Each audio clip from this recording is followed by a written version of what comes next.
Hello, everyone, and welcome to the Veterinary Business Podcast, your ultimate resource for developing a successful veterinary practice and career. I am Dr. Peter Weinstein, one of the co-hosts of the Veterinary Business Podcast. On this podcast, we bring you insights and expertise from industry-leading doctors, experts, and thought leaders. We cover a wide range of topics, including practice management, marketing strategies, leadership development, HR practices, and yada, yada, yada. Whether you're a practicing veterinarian, a practice owner, a practice manager, you, or even a student studying to be a veterinarian, this podcast is tailored to help you navigate the various challenges and opportunities. Let's focus on opportunities in the business of veterinary medicine. Every listener of this podcast is welcome to visit the www.veterinarybusinessinstitute.com for additional resources and tools to support your growth. And remember, you can subscribe to the podcast on iTunes, Google, Spotify, and whatever you use as your podcast platform. Today,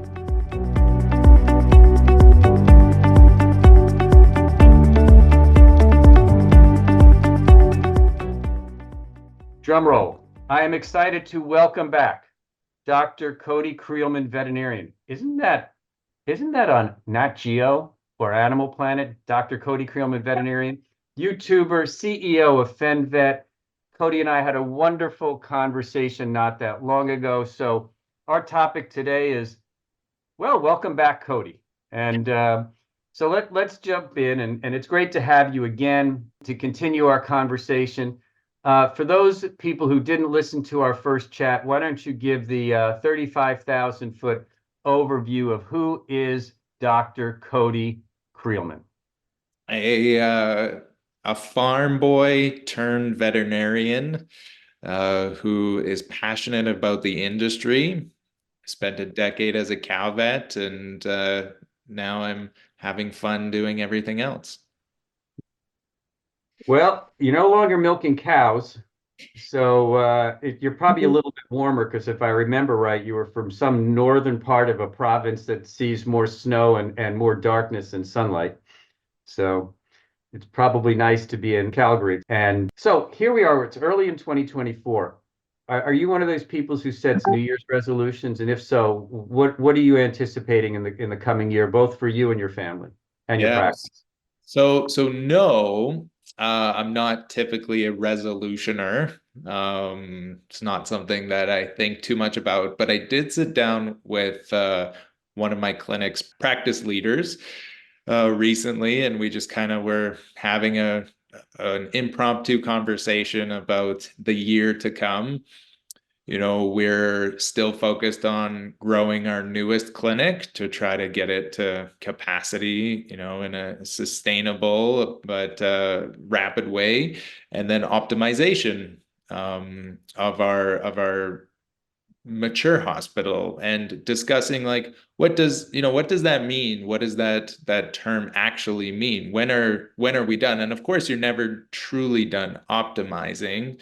But there's times when you're pushing on the accelerator as a practice leader and pushing on the brake, and you know, it's a balancing act. You can't just keep the pedal to the metal constantly on your veterinary teams and cracking the whip saying optimize, optimize, optimize if they don't know where they're going, right? You'll run them right into the ground. So we were discussing that as to, you know, what is our practice goal with optimization, and at the end we kind of just hoped that maybe 2024 we could have a couple week period where we felt bored eventually. So I'm not sure where that will come. I haven't felt bored for many years at this point, but it would be nice, I feel like, in 2024 to have a period of time where I can take a breath, because it's it's never ending. It's always really, really, really hard. And I would love to hear your perspective, because I think also in the greater scheme of things, something that's, you know, top of mind is just like the industry as a whole is experiencing a little bit of hardship right now too. I don't know how much you've talked about this or you've had conversations, but it seems like there's a lot of practices that are having a hard time filling their books. Growth is down, profitability is down. It seems like maybe right now, as we're sitting here, it's one of those hard times in veterinary medicine. This is what I'm hearing from a lot of practice owners locally and afar. Um, I'm sure you've lived through one or two of these. It kind of sucks. My mature practice, we were down $80,000 in December. You feel that. So lots of stuff in that. Thanks for vomiting all over me. Let me let me try to figure out what to address first. One of the things is you basically like to find some time to be bored. Maybe, I don't Yeah. know. Felt like I'm craving some sort of break at some point. Well, maybe it's balanced and rather than bored, because you spend a great deal of time both working in your business and time working on your business. And it's really hard to find time to work on yourself when you're doing both. And so you may have to make a personal decision that says, let's tap the brakes. You were talking about running the engine too fast. Well, maybe every once in a while you need to tap the brakes and say, listen, we're going to make today an 80% day, not a 100% day. Or we're going to take and close on Friday, Saturday, and Sunday in this time just for recovery. So you're the navigator and the captain of the ship. So you ultimately determine, and I know you have the direction, which is your vision, but you also determine how you're going to get there in the most direct path. So I'm going to suggest to you that one of the things you should think about is maybe you give your team a paid 3-day weekend and you do the same and enjoy it. So that sounds wonderful when you're in it and you're feeling the pressures of everything else. Running a hospital, in this economic situation is pretty hard. Payroll every 2 weeks looming. That's an all-encompassing, sickening feeling. The thought of taking three days off, my mature practice is 7 days a week. Yeah, we could do that, but what are we going to do for payroll? Yeah, well, and again, that addresses one of the other issues you brought up, which is the hardship of things.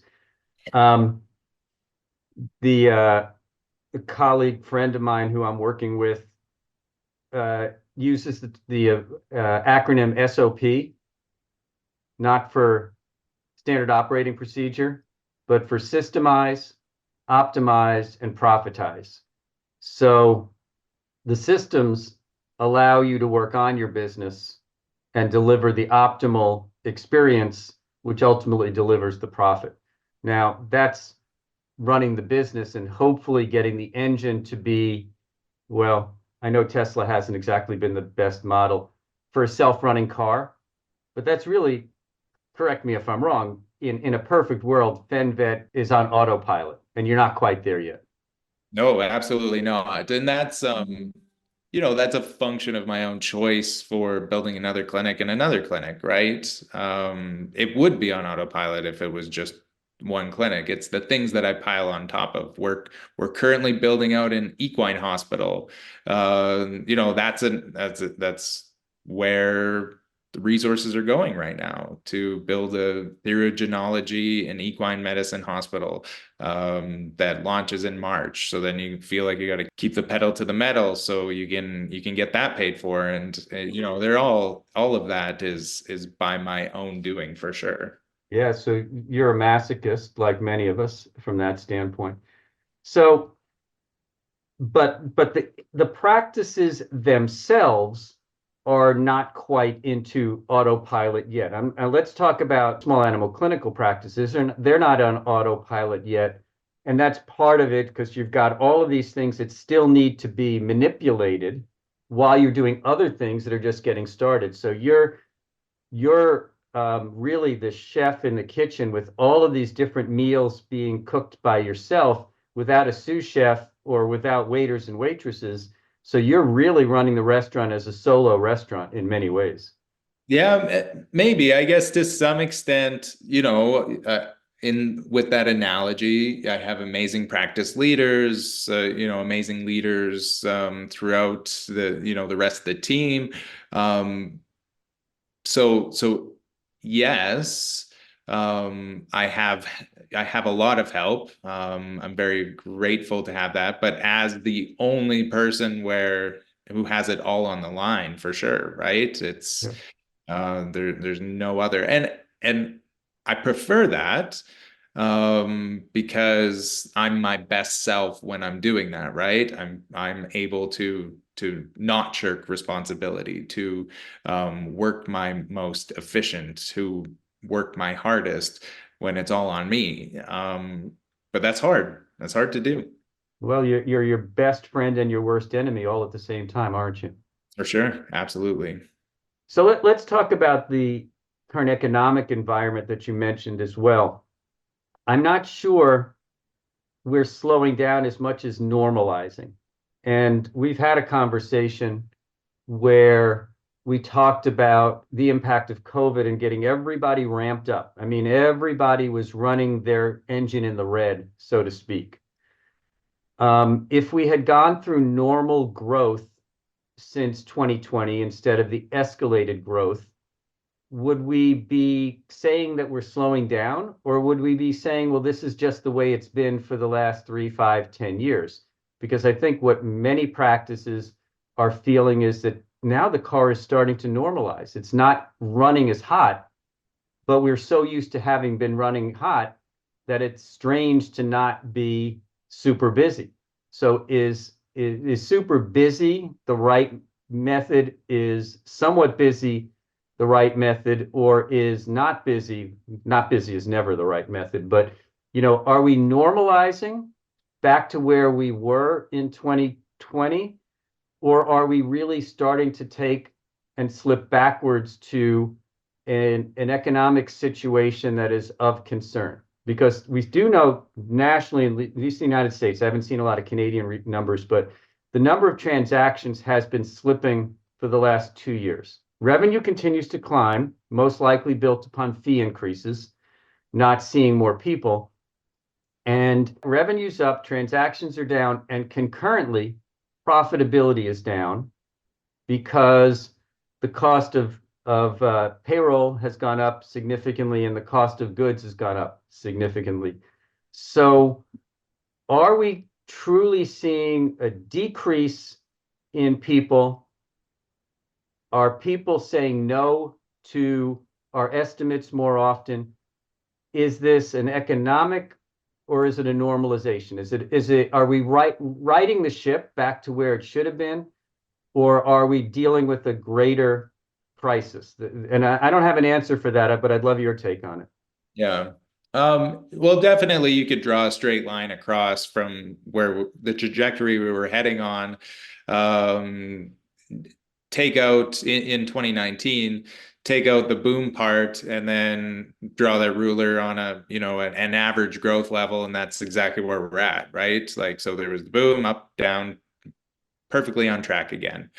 I guess my concern is, where's the profitability at right now for these practices and what adjustments are going to have to be made, right? You can objectively look at, okay, so maybe we shouldn't be running as hot as we were, but if we've designed our systems to be running hot with our support staff, with our payroll, with our biggest, expense, with the number of veterinarians we have in the clinic, when we're looking at all of that, if that profitability is not there, then we're going to have to figure out where we're going to go from there. And that's one concern that I have just as a lover of the profession is, are we going to see some pretty significant layoffs coming forward? And I don't know.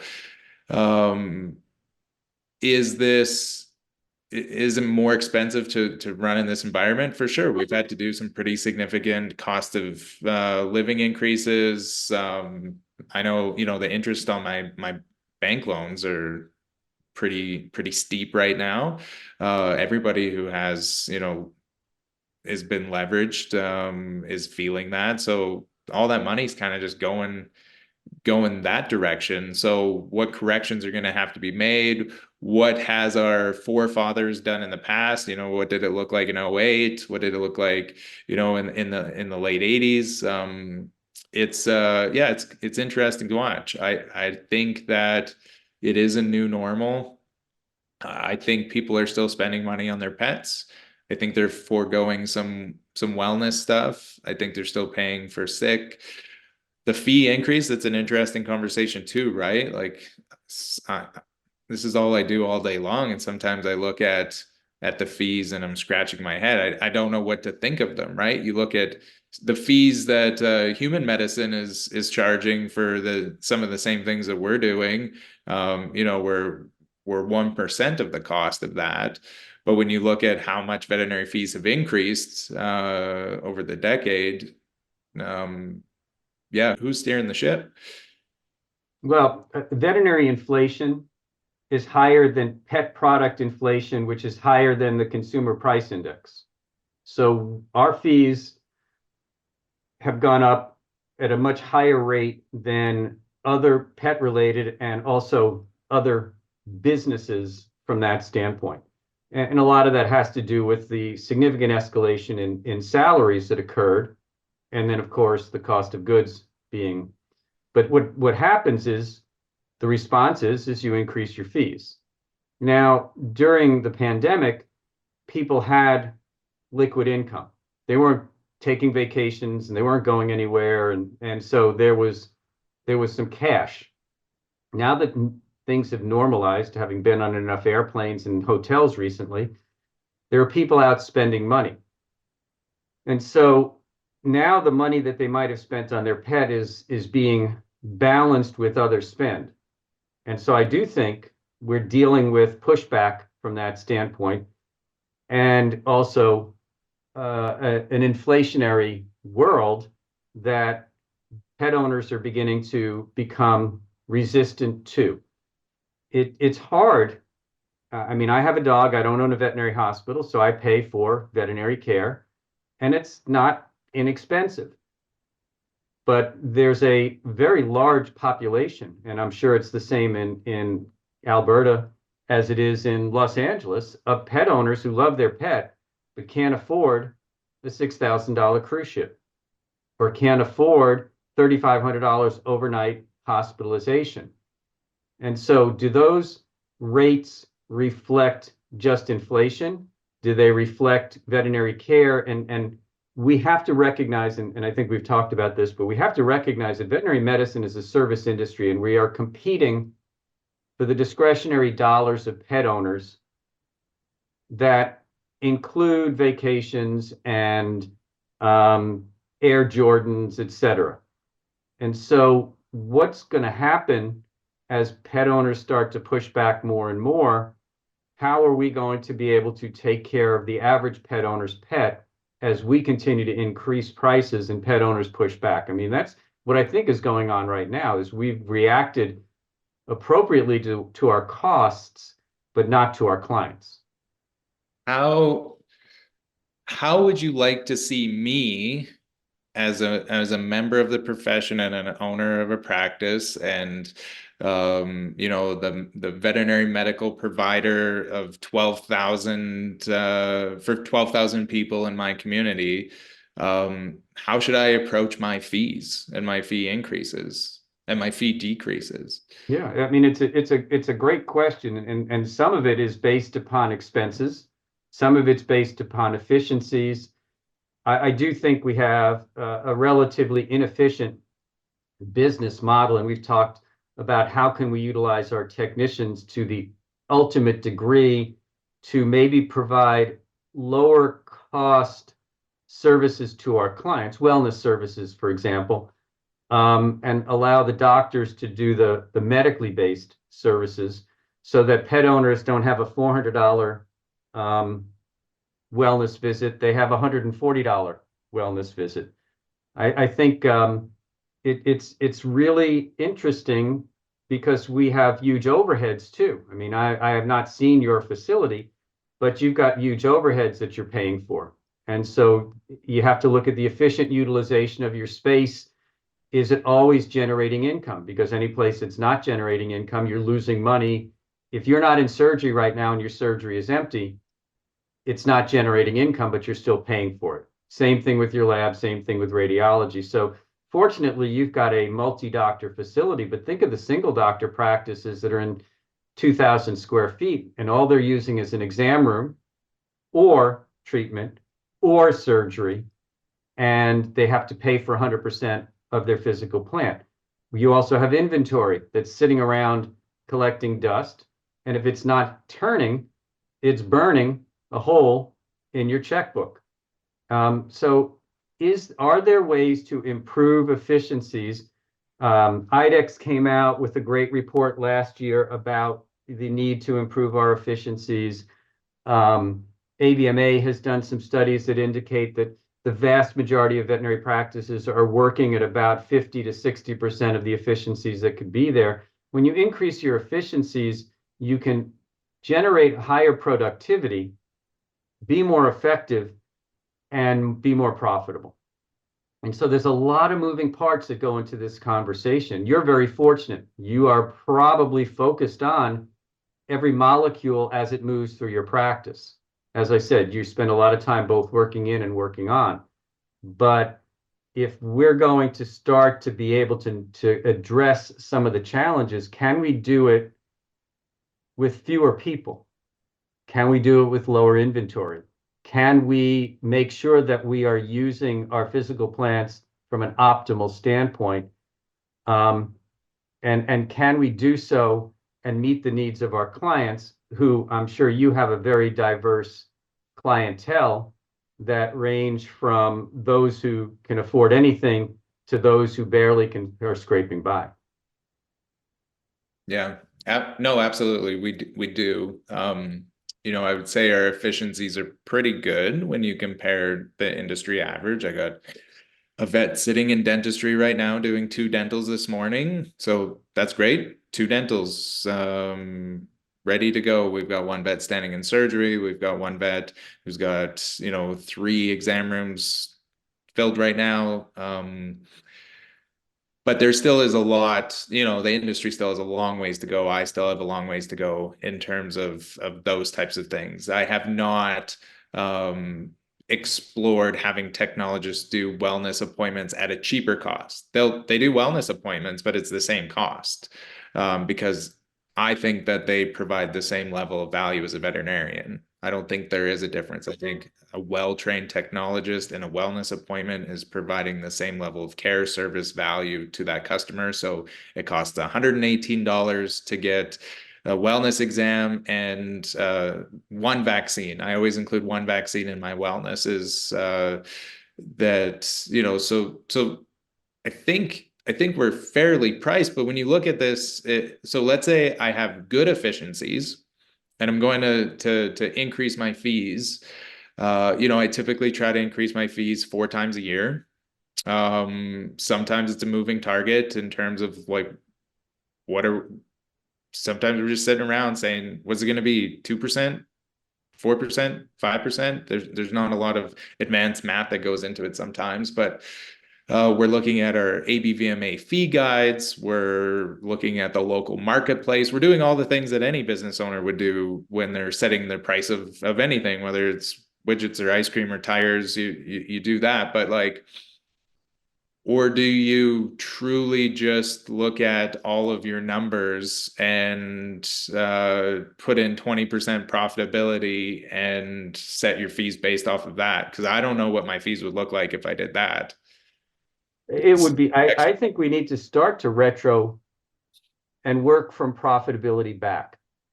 So if you use the general benchmarking and you start with 20% profit and you set your staff payroll at 20% and your doctor payroll at 20% and your cost of goods at 20%, there's 60%. Well, that leaves you 20% for everything else. Can you do that? It's tight. It's very Okay. tight.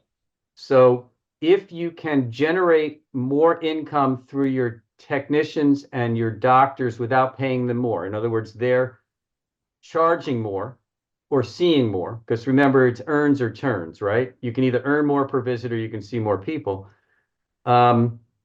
Then you can increase your revenues, keep those percentages maybe down below 20%, and it gives you a little bit of wiggle room on that extra 20% that goes to everything else. So you play with those types of numbers. And if you want to make your doctors, well, let me go back to you're charging the same for doctor time and tech time for wellness. Mm-hmm. If you're paying a doctor $200,000 a year, you're essentially paying them $100 an hour. If you're paying a technician $75,000 per year, you're essentially paying them $37.50 per hour. $37.50 per hour. So your margin for a doctor at $118 for your visit and your margin for your technician are significantly different, aren't they? For the same amount of time. Absolutely. So either you're not charging enough for your doctor wellness visit, or you're charging appropriately for your tech visit. But if your doctors don't have to do that wellness visit, but they can do surgery, which is going to bill out at a higher rate, or they go in with a sick pet, which is going to bill out at a higher rate, are you then getting a greater return on your technicians for the same fee as your doctors? Yeah. So that's the sort of logic you can go through. If you want a doctor, it's going to cost you more, or bring it down for the technicians. But I think you may still be, I can't comment on the fees, and we shouldn't probably be talking with real numbers because of Federal Trade Commission discussions in the United States, at least. But I think you may be underutilizing your doctors in those situations and appropriately utilizing your technicians. Right. Yeah, that's just, I guess, one approach when you think about it. Okay, from first principles, if this is the profitability that I want to look at for this practice, completely throw out all the other things that, the business person in me is looking at, looking at the competition, looking at, what price can we bear during this inflation period. Last year, I lost sleep for weeks and weeks and weeks over this decision. We increased our prices 20%. And I was convinced we were going to lose 20% of our clients overnight. 20% increase seemed insane, but like I had to. The inflation was preposterous. Everything was going up, right? Nobody said a thing. Not a single client. Nobody complained. Yeah, well, we've talked about that. There's a lot of practices. I would say 30% of the practices increased their fees during the pandemic to act as a gatekeeper and slow things down, but it didn't slow things down. But it may slow things down going forward. And it may be what you're feeling right now is a retroactive response to that. Because I don't think in your situation, there's been a decrease in the value proposition that they're getting for that. But in many cases, there wasn't a value proposition to begin with. So they increased their fees, but didn't increase their value proposition. It's like, I'm still in a car with three wheels and you expect me to pay more for it. Mm-hmm. So I think your situation, you can work backwards from profitability because you've got a clientele that has bonded to your practice. Those clients who don't want to pay Fen Vet fees have chosen to go to a different practice. Those practices who don't know Fen Vet fees may be surprised on their first visit, and it's how you treat them that will ultimately determine whether they come back. Yeah. And so part of what you should be keeping an eye on is your lapsing clients. Client first visit equals last visit. The clients who haven't been in as a repeat visit over the past 12 to 18 months, not just the new clients, because the new clients will be the Cody Creelman fan club, but it's the existing clients who taste tested you once and didn't like the restaurant. Yeah, there's different stratifications in the industry too, right? So there definitely is these value type vet clinics that have relatively low wellness, exam fees. Their spay and neuter pricing is pretty competitive. We're higher than those, there's no question. But we're still probably 20 to 40% less than the corporate vet groups in terms of our fees. Um, for a lot of different reasons. I don't know if they've figured it out, if they've cracked the nut, to do one-on-one pricing to the corporates seems a little aggressive, based off of what I can see. But on the flip side, what you just said, I provide that value. Like I provide the value for that fee. That's a hard one, hard pill to swallow. I deserve that fee. I'm just not charging it because I think sometimes they're a little elevated. Yeah, well, you have to get, you and your team have to sleep at night. And so the conversation that we rarely have with our team is, what are you hearing on the phone? What are the clients saying at the front desk? And how do you, as a staff member, feel about our fees? Because they're the ones who are most tapped into the body language and the verbal language of clients when it comes down to the cost of care. Absolutely. When we made our 20% increase, so almost all of my veterinarians do locum work at other clinics, right? So they work 410s. I have, no restrictions on them going and working. I think it's been a great idea. They learn different skills, they network with different colleagues. They are able to augment their income to whatever capacity they want, right? They're working 4 days a week and they make a good wage. And if they, want to pay off their student loan a little bit faster, they'll go pick up that ER shift and on and on. So, but they were also very familiar with a wide swath of veterinary clinic fees across the city as well. And they actually expressed frustration at how low our fees were because if they felt like it devalued them as veterinarians. Well, then you have some feedback from your doctors, but I Mhm. would go to the staff because the staff are the ones who deal with the clients. Now, I worked for a practice where they said if 10% of the clients aren't complaining about your fees, they're not high enough. You do client surveys, don't you? Selected ones, not broad ones. All right. So maybe you want to do a little bit of a broad-based something at some point in time. And again, take a look at those clients who came in once and didn't come back again, and it's been 12 to 18 months. Because if you don't have lapsing clients, in other words, everybody keeps coming back, then your fees are probably perfect. If people aren't coming back because they moved, okay, no biggie. But if they're not coming back because your fees and you have a significant number of people who aren't coming back, maybe you've set up a gatekeeper. My gut feeling is you haven't set up a gatekeeper yet. Mhm. In other words, your 20% bump got you to the right-hand side of the bell-shaped curve, but you're still not at the nose, or you're not at the nose. You're far away from the tail, but you're not at the nose. Yeah. No, I would definitely agree with you. I don't, like I said, I never get price pushback still. Right. So let's pivot. God, I hate that word. Let's let let's change it, but let's stay on the same concept, which is this fact that we're seeing cost of care escalating at rates higher than national inflation, as I noted, and it's becoming more and more difficult to pay for care for the average, the center of the bell-shaped curve pet owner. And you've heard the terms spectrum of care, access to care. And I look at spectrum of care as, giving people choices with a similar standard of care, but giving people choices.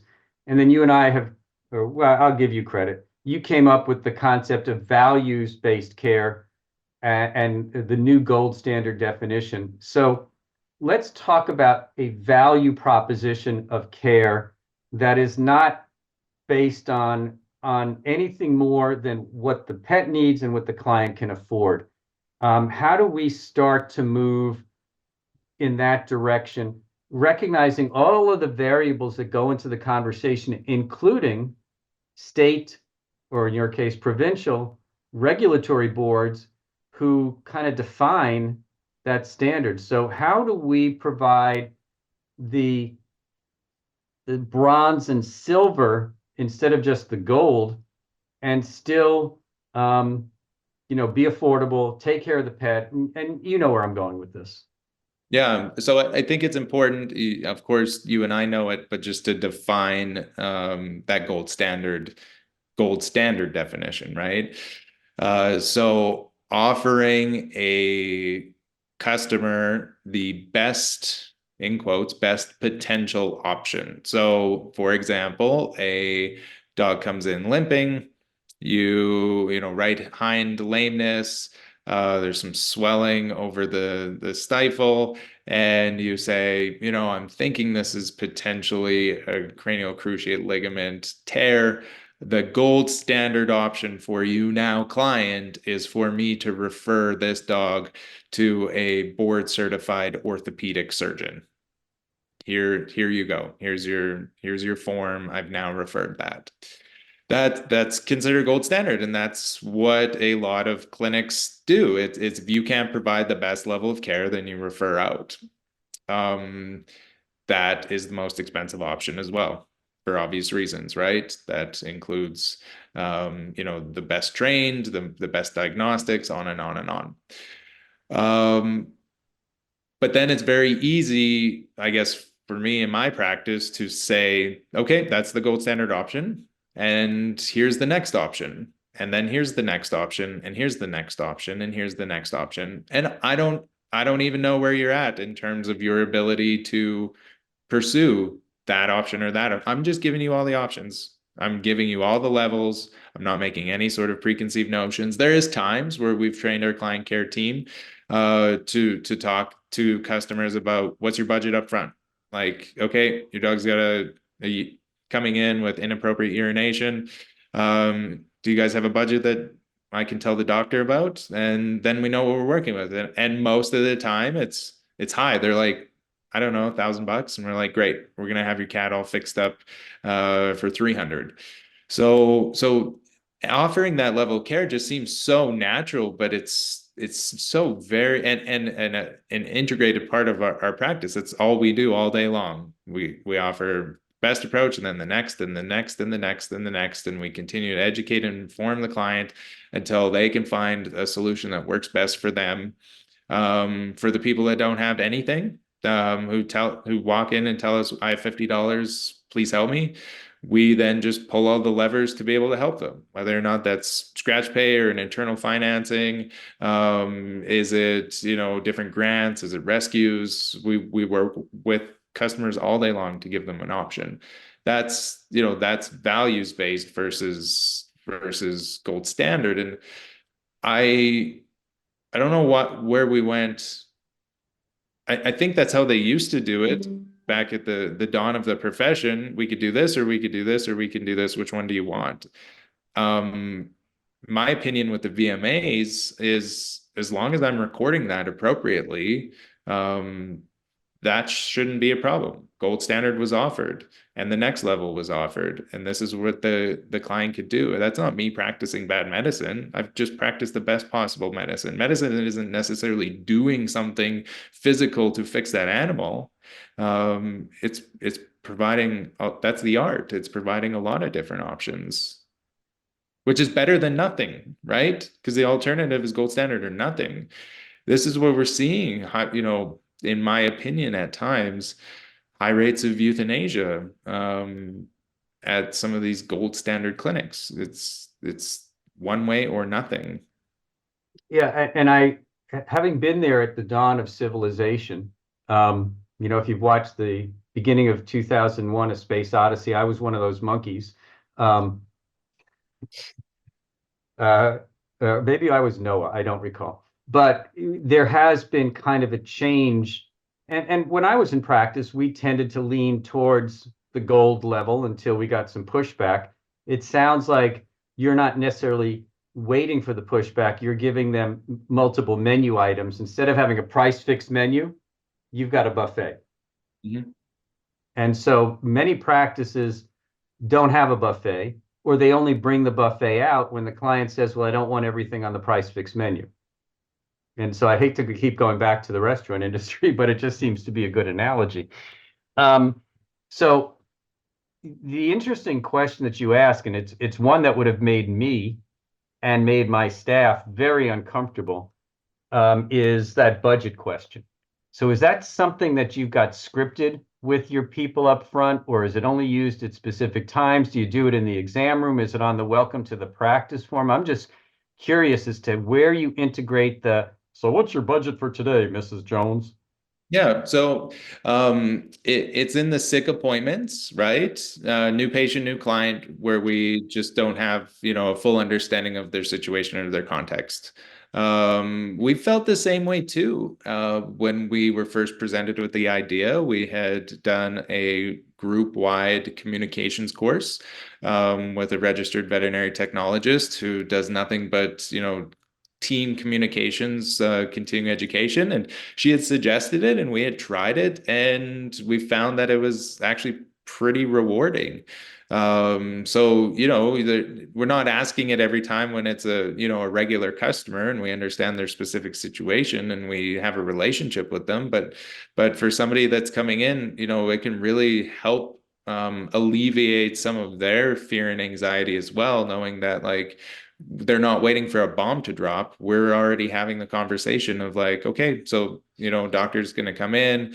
Is there any budget concerns that we should, go over so we know what we're dealing with? We're here to help you. It's the context, right? It's that like there's no judgment in it. It's let us know now so we can get on the phone to the rescue, so we can get on the phone to, to scratch pay to try to expedite this for you, so you can pick the best possible option that you have, not have to agonize about it after the fact. So it's interesting. When we kind of talked about this offline, I think you called it values-based care. And I probably interpreted that in a couple of different ways. Because values could be your core values, and the care is based upon your core values. And you could read it as value-based care, which means we're going to give you the best value for the care that you can afford. And so it sounds like you're kind of a hybrid of the two. Your core values are based upon the patient's needs, but concurrently, you provide high value for those needs at the same time. So you've kind of got a combination of values-based care and value-based care. And I'm not trying to split hairs here or play on words, but it is an interesting discussion. So when you came up with this conceptually, were you basing it upon your core values or trying to put a value proposition in front of the clients? No, it organically came from the core values, not of myself, but the rest of the team. Right.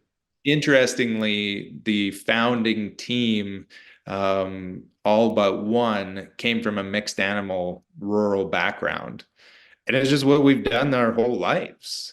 It was just second nature. This is just kind of, that small town sort of approach to things. These are your neighbors, right? When you're neighbors with every customer you have a very different approach to how you do business.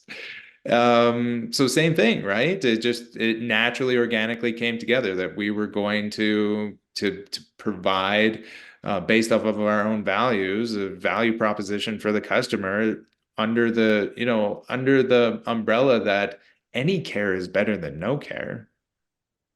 So the state boards in the United States tend to make some decisions, many of which are based upon communication more than malpractice.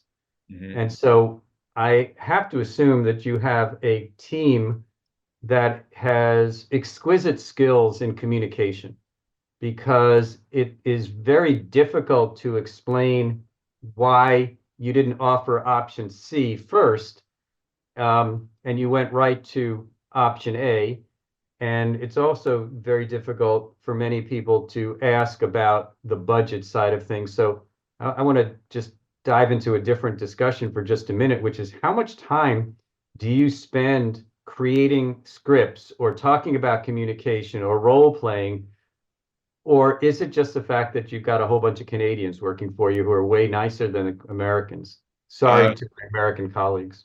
No, the only scripting that we've ever done is just for the first touch point with our client care coordinators. The first time that a new patient, new client comes into a room, to hit on all of those touch points. Absolutely nothing with the medical team. That comes down to hiring, right?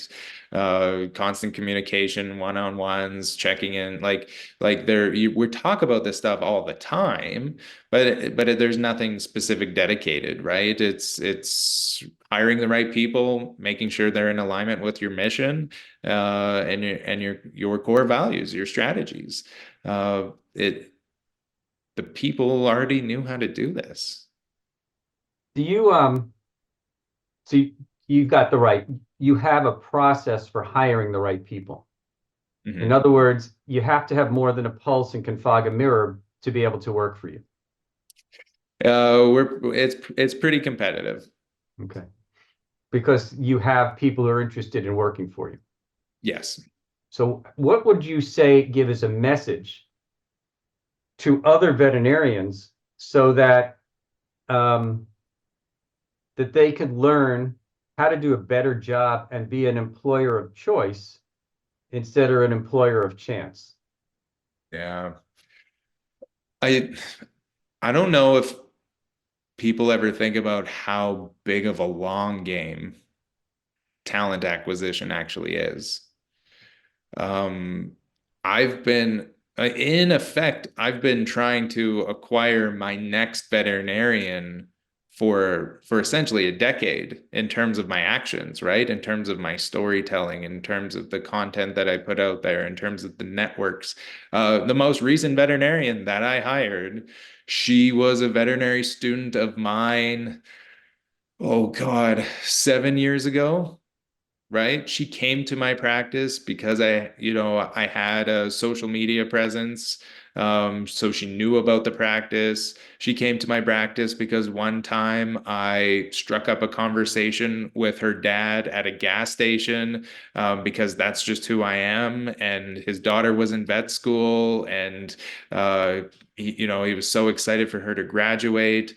I hired her because I was her future father-in-law's veterinarian and had always done a great job. Like the reason that I got that next veterinarian was because of a whole bunch of different things that I actively work on all the time and have been for the last 10 years, because I knew that I'd have to hire veterinarians. I took students in to do externships and did all the hard work of that, of knowing that you're going to do hundreds and hundreds of externships, maybe to get 5 or 6 great veterinarians, over the course of your career. But like, that's how this stuff works. There's no ad copy, there's no silver bullet, there's no magic way. It is 10 years of grinding every day to network, to create relationships, to tell a story, to make your practice be known, that then, looks like it's a success overnight. So you have trained for a marathon Hmm. and you are pacing yourself, although maybe not right now from what you're saying, you're pacing yourself for a marathon. On the other hand, on the other hand, we have a plethora of veterinarians, plethora of colleagues who, when surveyed, would not recommend veterinary medicine as a career to their clients, to their family members, to their friends, to the person sitting next to them on the airport, at the airplane. You, on the other hand, are totally committed to your future and the future of the profession. How do we, what's your take on this? How do we reprogram the profession in the future so that we are supporting and growing each other and making this profession How do we make more Codys?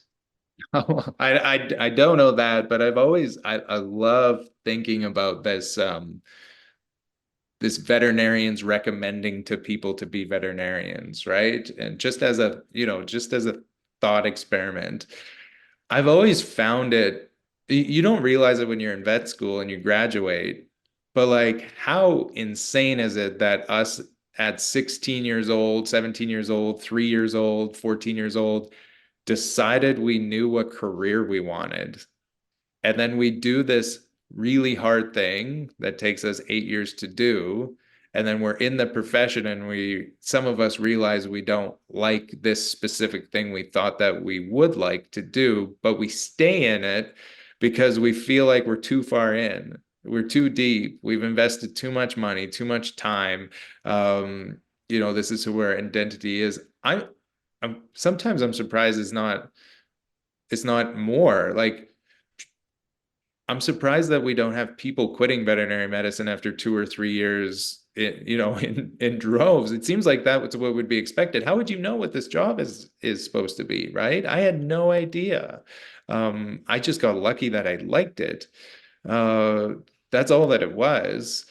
So I don't know why that's shifted. I don't know why people are recommending it less and less. Doesn't matter. I don't know, but I feel like on one hand, it should be okay to tell our colleagues it's you don't have to be a vet. That's okay. Go do something else. And I know that's hard. You got the debt load. What else is going to pay you the same? On and on and on. But like the pressure that some of my colleagues are under to continue to be a veterinarian because that's what they are is wild because there's no other career like that. There's nobody out there who's a tire salesman who decided at 4 years old they were going to be a tire salesman. Most adults have a career path that's messy and all over the place and random chances and good opportunities and from career to career and industry to industry all over the place. Yeah, I mean it becomes an identity. For those of us who are passionate about it, it becomes an identity. It's kind of like when somebody says I'm a retired veterinarian. I'm never retired. I'm recalibrated. I may do different things, and I may not be in an exam room or up to my elbow or up to my shoulder in a cow, but I'm still a veterinarian. And so it's an interesting, I think more so than any profession, veterinarians take the profession as an identity. I've had a veterinarian tell me the only good thing about being a veterinarian is saying that you're a veterinarian. The only good thing about being a veterinarian is saying you're a veterinarian. Wow. The fact that you're helping patients and pets and everything else is not a good thing. Exactly. So it opens doors. So they're leveraging the title for whatever they want to, but they're really not passionate about what they're doing. How do we bring passion back? How do we bring fun back? How do we decrease some of the stress? And we know that there are mental health issues. And there are studies that indicate, and Merck's got a new study coming out this week that identify the issues and bring them to the fore. Do you think that we really know the outcome is burnout, substance abuse, et cetera, but do we really have we really wrapped our arms around the cause for some of these issues? Do you have a clue? No, absolutely not. There was this LinkedIn article, I can't remember what it was, but the gist of it was maybe we should be limiting the access to euthanasia drugs to veterinarians because it's been shown that the increased risk of suicide increases if they have access to barbiturates, right? And the comments that followed, including my own, were I think we maybe need to solve the root of the problem and not limit veterinarians access to barbiturates. Like what's the root? But I don't know what the root is, right? It's got to be multifactorial. It's got to be, two apart, the leadership component of this, where the veterinary leaders who's in control of the industry, what is AVMA doing, what are state legislators doing, how effective are they, the admissions back to vet school, and on and on and on, right? It's there's no silver bullet, there's no obvious solution. There's a lot there, right? I don't know which one I would even, which one I would even tackle. The most powerful thing I can think of is what we're doing right now is just having conversations, right? Telling stories. Nothing's more impactful than learning somebody's story and being inspired by it, and changing your trajectory of your life. Even for me, to the number of times that I've had people reach out to me saying, like, thank you so much. I owe my career in veterinary medicine to you. You were my inspiration to become a veterinarian. How nice does that feel? Um, Maybe not so nice when you think about it on the flip side, like you just talked about. Well, are one and two of those people going to hate me because they wouldn't recommend being a veterinarian to somebody else and they were inspired by me? I don't know, right? Uh, there's a lot there. I have no idea. So the reports indicate that money is a big variable, and that money comes in multiple ways. One is student debt, one is salary, one is the discussion of cost of care with clients. Um, there's a lot of variables that go into making the stress levels what they are. You mentioned also, and I would suggest that Yelp reviews and the like don't help. But you mentioned veterinary school. Now, this individual who you recruited for 10 years, you must have seen something in them at that age that said, you're going to be a great veterinarian. Oh, for sure. Yep. This specific veterinarian, now she's, is it 5 or 6 years out? She's a high producer. She's well loved in her clinic, on and on and on. I, I knew in her that she was just a great person. That's all that I've never looked for skill in a veterinary student. I've used it as a joke for years and years that, like, I can train a monkey to be a cow vet. I'm looking for great human beings because I don't know how to train that, right? So 100%. I have multiple people in my clinics that were students of mine, 6 years ago, that I had identified as, one day I would love to be able to work with you in a veterinary hospital, not because you're a great clinician, not because you have this phenomenal skill set as a veterinary student that your classmates don't have, because you're just a really good person. So let's take that and go a little bit deeper. You say you teach at the vet schools, as do I. If you were putting together a profile of a veterinary student who should who the vet schools should accept, what would the profile of a veterinary student look like to you, and how would you go about finding them For or sure. choosing? So I've thought about this way too much because I would love to be the Dumbledore of a private veterinary school one day. And I've of course thought what would my acceptance process look like? And of course it's no different than how I hire for my teams. To me, it's super simple. If I could have a half-hour conversation with a person, just like I do when I bring somebody through, I give them a tour and a chat of our veterinary hospital, and we just sit down and we talk about life, just like this. I'm a pretty good read on people. I can tell, when there's some potential there. I can tell where there's some passion. I can tell if they've got good values. Do I get it right every time? No, but do I think that I'm a pretty good judge of character? For sure. And then, so that's what I do with the veterinary students. I would love to be the person who admits all vet students into vet school for the entire world. Um, it would be based on a conversation, and then I would put them in a veterinary hospital and they'd have to do a day with my team. And then my team would say thumbs up or thumbs down. Well, let's put this in the hands of their future colleagues, the veterinarians, technologists, TAs, and client care coordinators that they're going to have to work with in the future. That the subset of incredible human beings that you would get out of just running them through my team's working interview, the same way that we hire everybody else, I think would select for some pretty incredible people. And guess what? They would be diverse. We have an immensely diverse veterinary team. So it's not, the self-selection. It's we have all kinds of different individuals. A working interview combination with a conversation with a real human being, as opposed to how can we, an MMI, standardized exams, MCATs, on and on. That's if I hired my team based off of many multiple interviews and MCAT scores or some sort of standardized test, do you think I would have the culture that I have today?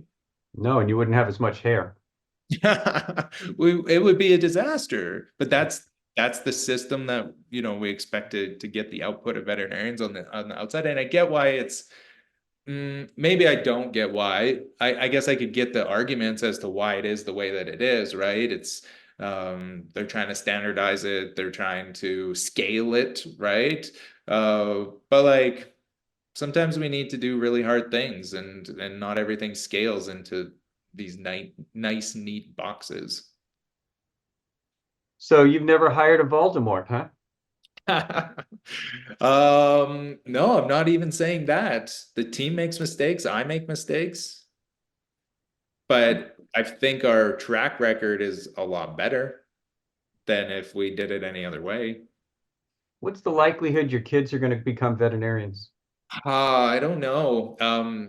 Over this past Christmas break, I brought two of my kids to work on separate days. So I brought my 10-year-old son 2 days, and it was interesting watching him. You couldn't get that kid out of the front of house. So he was at the front desk. He was checking people in on his own accord. He was running to the back and communicating with the team when, he checked somebody in. He was you could see that he loved running the till. He loved, cashing people out. He loved talking to people. He loved that customer interaction. And when we were driving home on the second night, he had said, yeah, I think I'll probably go to vet school. And I was like, okay, why do you want to go to vet school? He's like, so I can work at a vet clinic. And I was like, you want to be in the back doing surgeries? He's like, no, I don't want to be in the back doing surgeries. I want to be in front talking to the clients. And I'm like, well, if you want to do that, then going to vet school is not the job for you. The business acumen of this child is out of this world. It gives me shivers to think about him. He's So 9. he's 10, yeah. Yeah. So he sees he's a natural born salesman. He's got charisma. He's got, a true business minded mindset. My daughter, I took her, and watching her, she loved spending time in the back. She was much more animal focused. She loved helping the technologists and the TAs. She loved spending time with the veterinarian. She loved coming in the room with me. My son did not go into an exam room for a medical appointment at all, but my daughter was right there on my heels, wanting to experience that. So I think I don't know if veterinary medicine is in her future, but I think something in the medical field is. And then my daughter's probably going to end up in a prison in Thailand for drug trafficking or something like that. So. Oh, good. Well, you've got two that you better not screw up and one that you better fix. That one, that's the youngest, that's the baby. You can just let those ones do whatever they want, right? I always joke she's gonna be the kneecap breaker. She'll be the mobster of the family business. So 15 years from now, I'm going to find your youngest daughter and I'm going to play this for her. Okay, you will. Hopefully, I'm still around to do so from that standpoint. Let's kind of tie some loose ends together and go back to the current economics and look at 2024. If we continue with the cost of business being what it is, which is continuing to escalate, even though inflation has slowed down a little bit, the cost of care kind of stays where it is in terms of fees. Profitability continues to waver because of the cost of care, cost of fees, and the number of transactions continues to slip. The practices that were really running on running in the red, not economically, but running in the red as if their engine were overflowing, they're going as fast as they can in the hamster wheel, might face some economic challenges. Now, you're hinting that even your practice has been impacted by the current world. What in your crystal ball do you see? And I know you're not an economist, I'm not an economist, but what do you see between now and the end of 2024 down the road for the veterinary profession? Do you have any vision of where it's headed that you want to share? Yeah. One indicator that just piqued my interest this week as well, I don't know if it's a North America phenomenon or not, but somebody had noted that there was 20 de novos being built in my city in this calendar year coming up. And we have, approximately 1.3 million people, let's say. So that's a lot of hospitals. That's a lot of new hospitals. And these are all de novos, which is wild to think about. Could you imagine in a 1 million-person city there being 20 veterinary de novos? Of course, we all understand that once you put the plan in motion, it's really hard to stop with a de novo, right? So all of these were, kind of put into motion last summer, let's say, before any of this was really top of mind, before appointment books started slowing down, on and on. I'm not sure if that's being replicated in other places right now. Are we seeing this, this massive rise of de novos? Because if we are, that it's definitely something we need to think about, because those de novos are going to have to get staffed. And what are they going to get staffed out of? Those are existing hospitals. And what existing hospitals are there?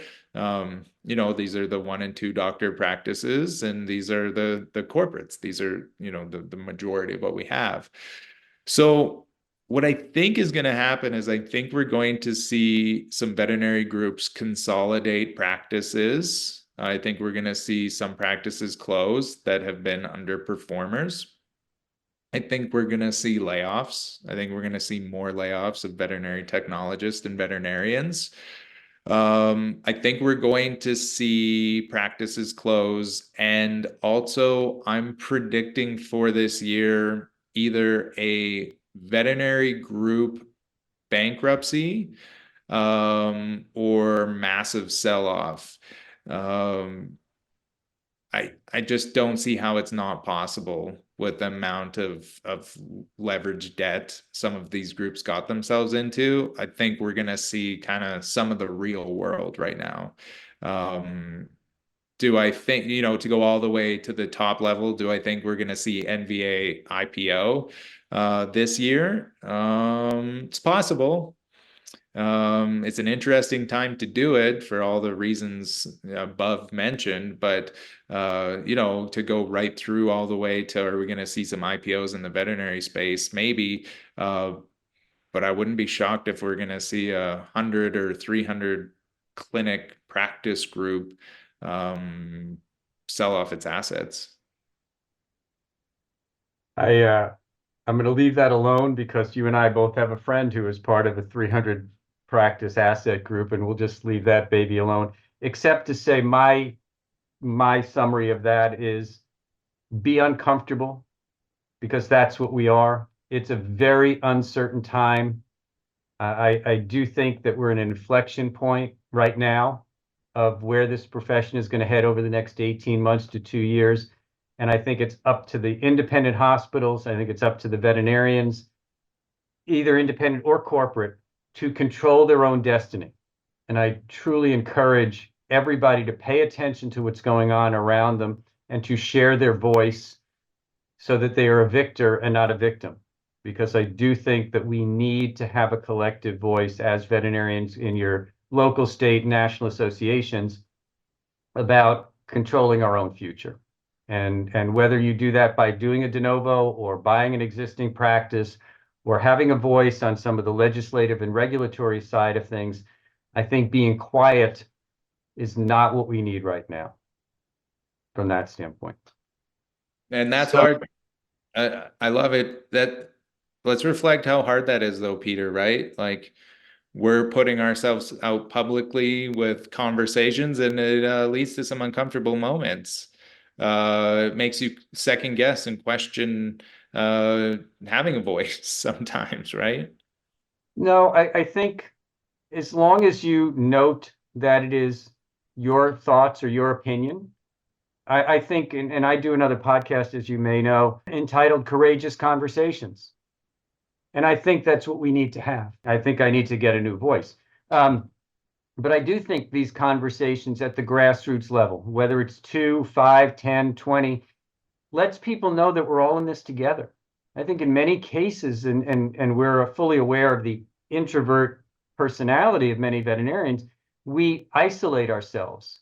We silo ourselves. And I really do think that allows or doesn't keep us looped into all of the challenges that are out there. I encourage anybody and everybody to find a friend, find a colleague, and just start having a conversation, because I think a lot of the problems that we create for ourselves by not knowing what's going on and not being tuned in.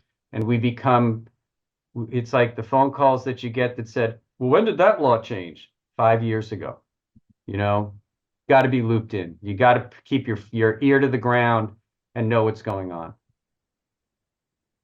And we need to do this. And so I invite everybody to call Cody and have a conversation with him and talk about all of these fun things. Cody, any final words of wisdom? We're going to do this again sometime, and we'll probably bring some other people in who might disagree with some of our different opinions. But any final words of wisdom that you would like to share as we look forward to 2024? No, I feel exactly on par with that there's so much opportunity for grassroots movement, for us to have conversations, for us to network, collaborate, to be, you know, the creators of our own destiny. Endless opportunity. There's a lot of battles to be had, but like I'll gladly go to battle with so many of my colleagues, and I'll be there shoulder to shoulder with you to try to address some of these things. Dr. Dumbledore, it's been a pleasure. Thank you so much, Cody, for joining us again and talking to us about, well, 2024 and where we're headed and where we can be, and staying in control of our own destiny. I appreciate your insights very much. I always have fun talking to you, and